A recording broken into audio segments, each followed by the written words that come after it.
Yeah, let's get this party started. Spooky season starting early today. Hey, surprise, surprise. Here Yeah. we go. All right, guys, you guys ready? Well, I'm ready. 2, 1. Welcome to the nightcap. We're back. What's up, Hey, everybody? welcome back, guys. Hey, what's up? Hey, Jesus. Who said that? Where's Rich right now? Oh man, I'm sorry. I'm doing it through. I'm wearing my invisible suit. Oh, my Special God. podcast. I just got the chills. Rich, how'd you get that suit? What are you doing? Get up the rest. Oh my God! Oh, Jesus Christ. shit. Bro, my bad. I'm back.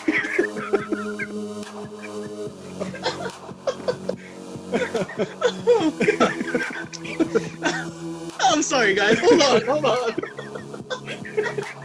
You killed Al. You son of a bitch. Are you choking him right now? Is that what's going on? God. Oh God.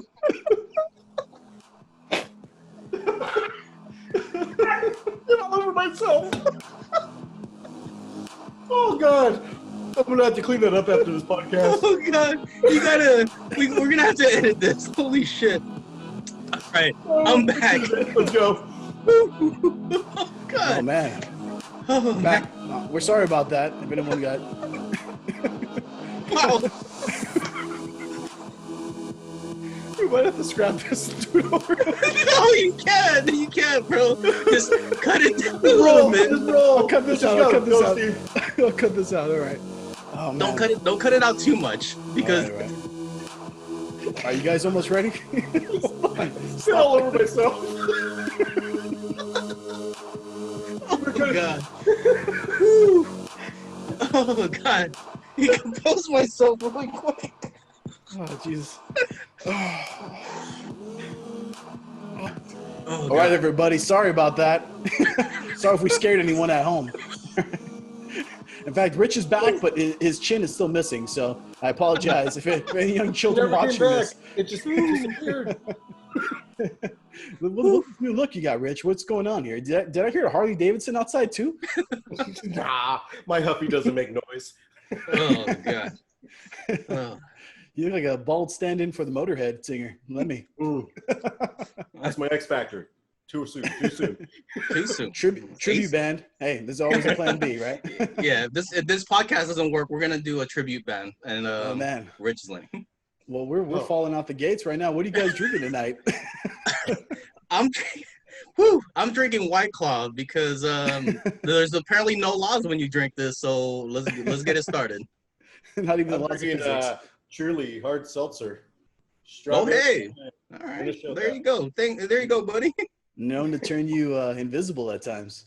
I'm drinking Tropicana OJ, not from concentrate. Okay. Mild pulp. Nothing, no mixers, just straight up OJ. Oh, just All right, that it's breakfast. vitamin It's C. breakfast time. That's All right, it. it's breakfast Yeah. time. Good All right. stuff. But right. as you guys can probably tell already, we're doing the Invisible Man, and I don't mean Rich. We're doing the 2020 movie. Not the 1933 movie. Not the 1933 movie. Okay. Not the book. All right. But let's jump into the synopsis and let's get into our review. Let me pull up our notes here. All right, The Invisible Man is a 2020 science fiction horror film written and directed by Lee Whannell. It follows a woman who believes she's being stalked by her abusive and wealthy boyfriend, even after his apparent suicide. She ultimately deduces that he has acquired the ability to become invisible, much like Rich. The film stars Elizabeth Moss, Aldous Hodge, Storm Reed, Harriet Dyer, Michael Dorman, Oliver Jackson Cohen, and it was an international co-production based out of the United States and Australia. The budget for the film was $7 million, with a box office of $131 million. Did well, Wowza. especially in this current environment. And Yeah, guys, what'd you guys think? Let's jump into it. That's a very impressive box office considering this was released during the pandemic. So a lot of it was, straight to, on demand. So maybe that's a good argument for just releasing stuff on demand. I don't know. Yeah, But that's true. I really liked it. It's a reimagining of the classic, the 1933 first Invisible Man, but really modernized because spoiler alert, it's a instead of a potion, it's a optic suit, which is really cool. That was a really cool idea to me. Yeah. Very Predator-esque, if I may say Mhm. so. And yeah, I gave the plot 8 out of 10 just because I like the way that they modernized it. I agree. Rich, what did you give it? I agree. I actually thought the plot was the weakest part of the movie. Okay. Okay. I mean, yeah, it was just a little too simple for me. It's about a girl who's getting away from a crazy rich boyfriend who just happens to be like some crazy genius optical tech guy, Hmm. and that was it. That's the plot. That's the whole movie. I mean, Um, Okay. That's a little bit of a simplification. it's a yeah. very simplification, but that's why I thought it was the weakest part, like of the whole Okay. movie. Well, I liked it. I gave it a 6 out of 10. I thought it was an interesting take. I mean, it's a remake, right? So they can't stray too far. I like that it starts off really not even so much following the Invisible Man per se. We get to see it through the eyes of Cecilia, right? And we get to Hmm. kind of see her story as, first she's trying to escape, her boyfriend, Adrian.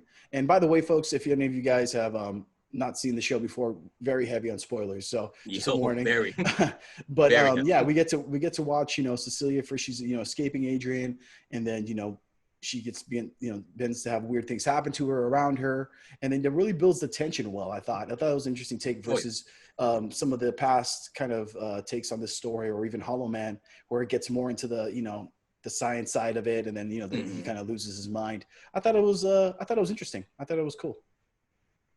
Yeah. Just to add, I like that they didn't need to try to do a backstory on why he's like an optic like genius or anything like that because we don't need to know that. We're already in the theater watching a movie called Invisible Man. We Right. know what we're in for. So I kind of like Yeah, how they didn't have exactly. I to know. we didn't And it have to was already delve into that. it already was a 2 hour, like I think like a 2 hour and 4 minute movie. Yeah, some If you change. Mhm. hit any more of that, man, I think it would have kind of killed it because it moved at Yeah. a good pace and everything. Oh, absolutely.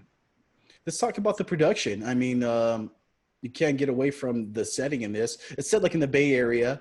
Hmm. You have that gorgeous house, and then you follow her as she Yeah. escapes to her friend James's home. Hmm. And I thought the setting was cool. It's always feels the tones are always very cool, and making it kind of adding to that kind of uncomfortable feeling. But even the camera work, I think the cinematography was done really well, creating that Absolutely. tension. Um, what do you guys have in terms of notes on the production? What did you guys think of it? Rich, what did you got? Production, I gave it an 18. I thought it was Ooh, honestly the okay. way the movie was shot. I really enjoyed it. I kind of felt when you felt like you were the Invisible Man at times. His Hmm. cinematography, the way he did it, like where he's that first scene where he's going into the bedroom and creeping in on her and just kind of standing at the door, and then the Mm-hmm. angle shifts to her point of view, and she's looking at the same exact spot where that last camera angle ended, where you kind of were looking through his eyes. I thought that was brilliant. It moved well. I just thought it was brilliant. Cinematography was awesome. Um, and like you said, the production value.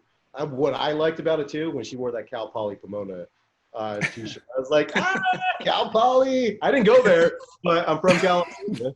But it was kind of cool. All Okay. right. Okay, All there right. we go. You really, Al, Cal you Poly. really reached there. To production, I Al, gave what'd it a you give? 15 out of 20. Okay. 15 out of 20. It was to me, it was more the score and the soundtrack of this movie. It really Mm. set a good tone, a really good tense atmosphere. If you want to agree with that. The only reason why I didn't give it a little bit higher, this is such a minor gripe to me, is the special effects on the few scenes that it did show, like the suit going in and out of being invisible. I felt that it could have been done a little bit better. I mean, it was. I'm not saying that it was like sci-fi movie kind of quality. It was like the Sci-Fi Channel movie quality, but it could have been better. So that's why I only gave it a 15 out of 20. But everything was pretty much on point. Yeah, I don't know, man. I have to disagree with you on that one. I thought the special effects were done pretty well, especially considering this is a kind of a low budget film, Mm-hmm. $7 million. I thought they did good. I like the part where she spills the paint on them, and it's kind of foreshadowing too, because you can see the little hexagon grid, as the Yes. paint Yeah. hits Mhm. them. I thought that was a nice touch. And none of the parts, I guess for me, a lot of the special effects, it's always like, is it anything that takes me out of the experience. And is it distracting? Mm-hmm. And I never felt like that. Even the parts where she's getting like levitated in the air and stuff. I thought it was done pretty well. Overall, I think I give it an 18. So Okay. yeah, I was pretty high on it. Yeah, I'm gonna have to agree with Steve too. Like about at least with the special effects, I thought the foreshadowing too done with the hexagon scene was really freaking cool. And even when you finally get to see his suit, I was excited to see his suit. It didn't really make me feel like, oh, that's really cheesily done. I was more like, what were those hexagon shapes? Like Steve said, I was like, I kind of get it now. That's really freaking cool. Didn't really nothing. It didn't look bad. Like even the special effects, like when with the knife scene, kind of floating there, and his sister going, "What?" Well, I didn't have a gripe with that. Just the suit itself, like appearing. I didn't think. Yeah.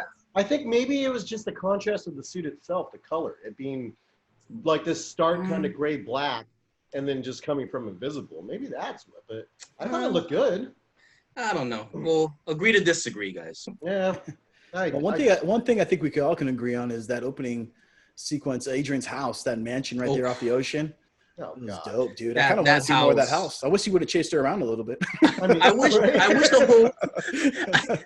the whole movie was set in that house. That house was fantastic. I want to live in that house. Square level house that rises up and that view. Here's the thing. I wouldn't have tried to escape from that house. So that's how nice that house was. No matter how abusive the relationship was, you're like, we can make it work. We can make it. What if they wanted a baby out? That would have been amazing. What would you do? Special effects. The special effects on that would have been amazing. Well, let's get into the acting. This is Elizabeth Moss's movie, much in the same way when we went to watch Old Guard. It was Charlize Theron's. I mean, she carries this movie, and emotionally, my goodness. I mean, her fear in the opening part is so palpable. Then as the tension builds up, as she's in the house and weird things beginning to happen, up towards the end where she's like feeling like she's losing her mind. I think she did a great job. I mean, I put down in my notes, I was feeling like exhausted along with her as she's going through these things. But in terms of the other cast too, I think they did a pretty good job. James's character and the daughter, even Cecilia's sister.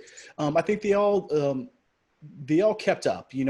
Granted, she's doing most of the emotional heavy lifting. I thought they all did a solid performances as well. What did you guys think?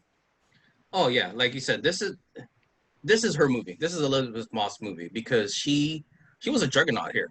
Her paranoia, her downward spiral into like kind of craziness, like throughout the whole movie was great.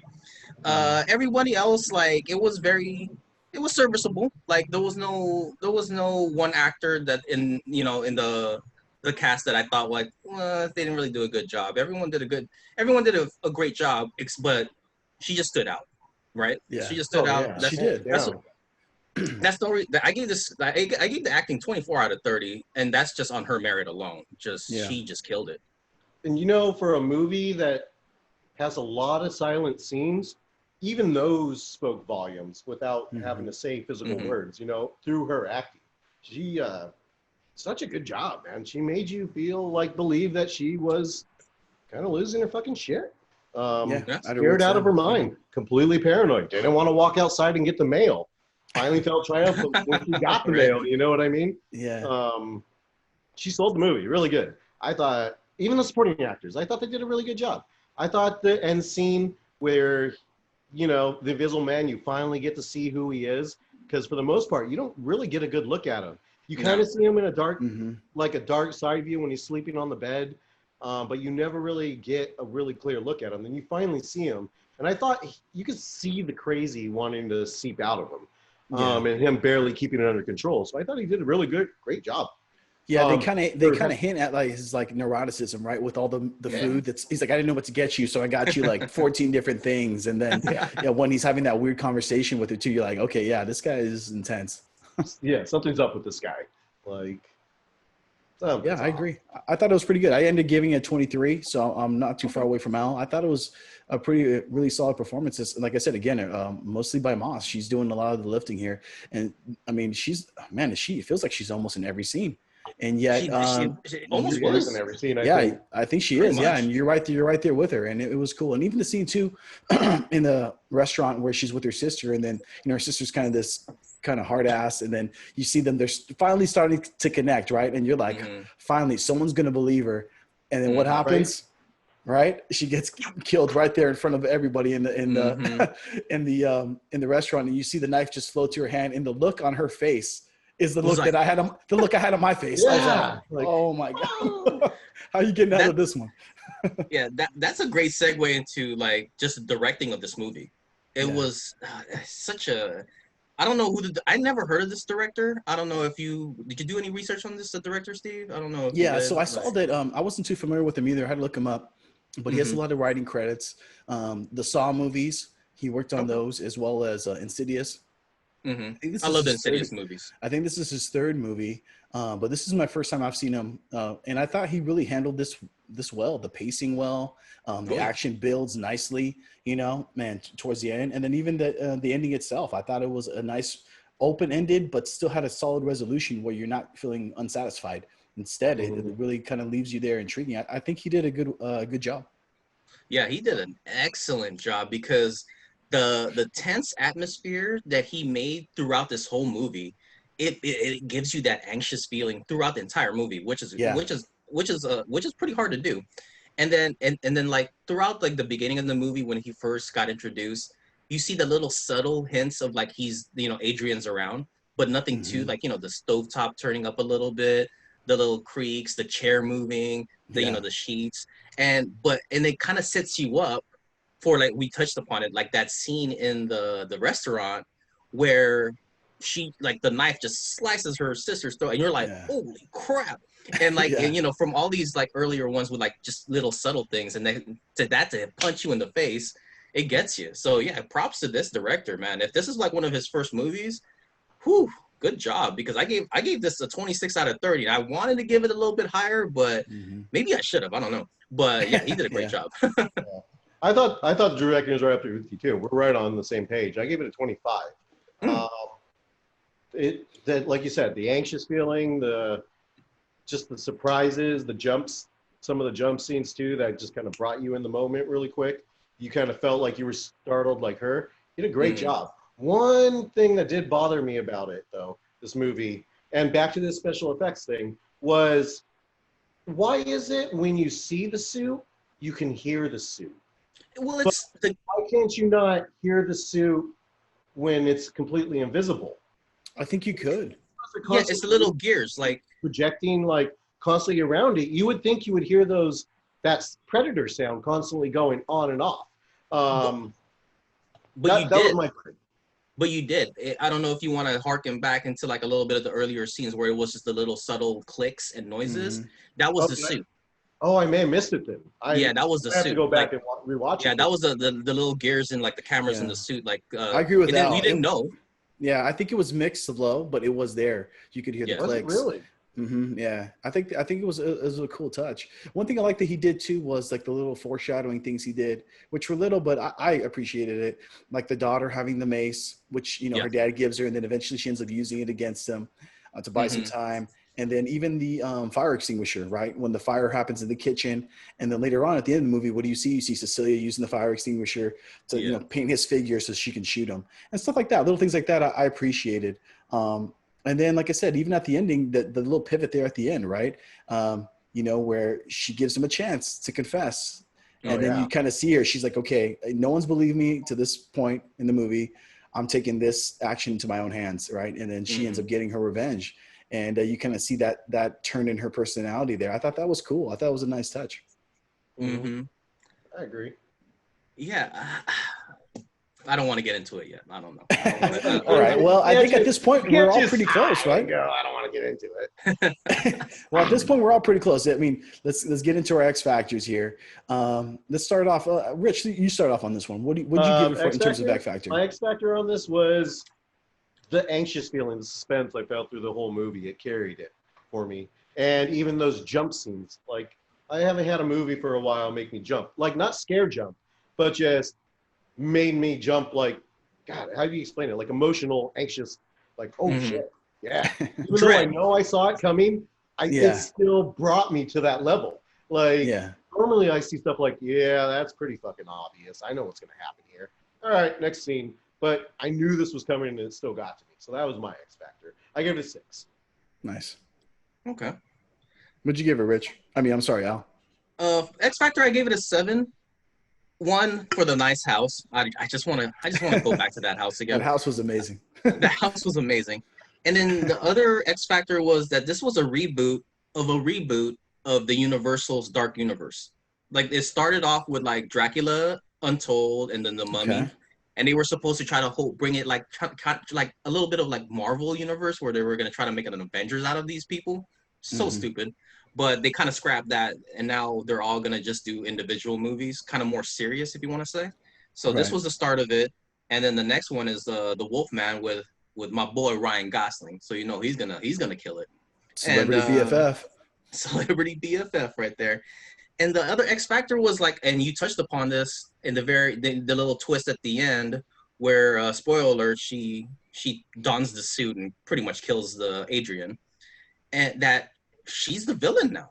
I'm going to say it. She's the villain now. Maybe she got pushed over the edge by Adrian's actions, but yeah, she's the villain in my eyes. Like, at the very end. I'm glad you brought that up, because her descent into crazy and then acceptance of that crazy to be willing to pull off what she did, and her even taking control of her cop friend at the end, where she was like, well, what did it sound like to you? Like, don't fuck with me. You know I killed him, but what did it sound like? Oh, a man that committed suicide.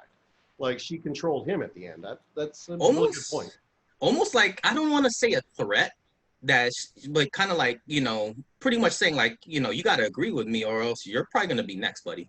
You know, like, I don't know if I'm projecting, but yeah, she's the villain now, guys. Well, he even gave her that look at the end when she's walking away, like, kind of a monster. Like, you know what something had changed in her, right? Yeah. In terms of X Factor, for me, I ended up giving it a 6 out of 10.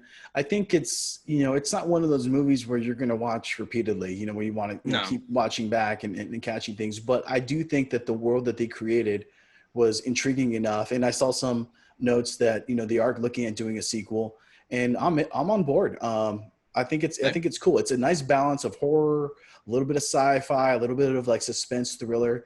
I think they created something cool here. And I don't know where the story's going to go from here. To be honest, I kind of hope they don't follow that progression and turn her into the bad guy, so to speak, because I think that'd be a little too linear for me. I hope they kind of give it a little twist. So Lee Winnell, if you're watching, if you're a big fan, hit the subscribe button. Hit the subscribe button first, and then let's take this for a little bit of a U-turn. Don't jump into it and make her the bad guy right away. At least that's what I hope. But yeah, I liked it. I like the movie overall in general. I think it's pretty cool. I think my overall score, if we can get into that next, was I ended up giving it 79. I think it's a very solid movie that I enjoyed. What did you guys give it? Al, what did you give it for your score? Oh, I was very close. I gave it an 80 out of 100 because, man, it's kind of refreshing to actually watch a movie for this podcast that I actually enjoyed, because we've been reviewing some stinkers. So this one was really good. You poor baby. Rich, what'd you give it? Gonna have baby. I gave it an 84. I'm actually a little surprised that I scored it higher than you guys, considering that Al or movie suspense movies are kind of your thing. That's your shtick. Yeah. But yeah, I give it an 84. I really enjoyed it. Like I said, I wasn't there for Harry Potter gun hands and playing of the gun, but we did do some movies that I did not like Six Underground and the disappointment that was the Old Guard for me. So I enjoyed this one too. Yeah, for sure. Well, I think we're all kind of in agreement. We're all pretty close. Yeah. So yeah, I think to the director and to the Invisible Man, cheers. Good job, guys. Cheers. Hopefully this where that came from. And from the nightcap, I think we'll call it a wrap. So peace. Till next time, guys. No, I gotta get my suit fixed. Oh, hold on. Yeah, you gotta get that fixed for next time.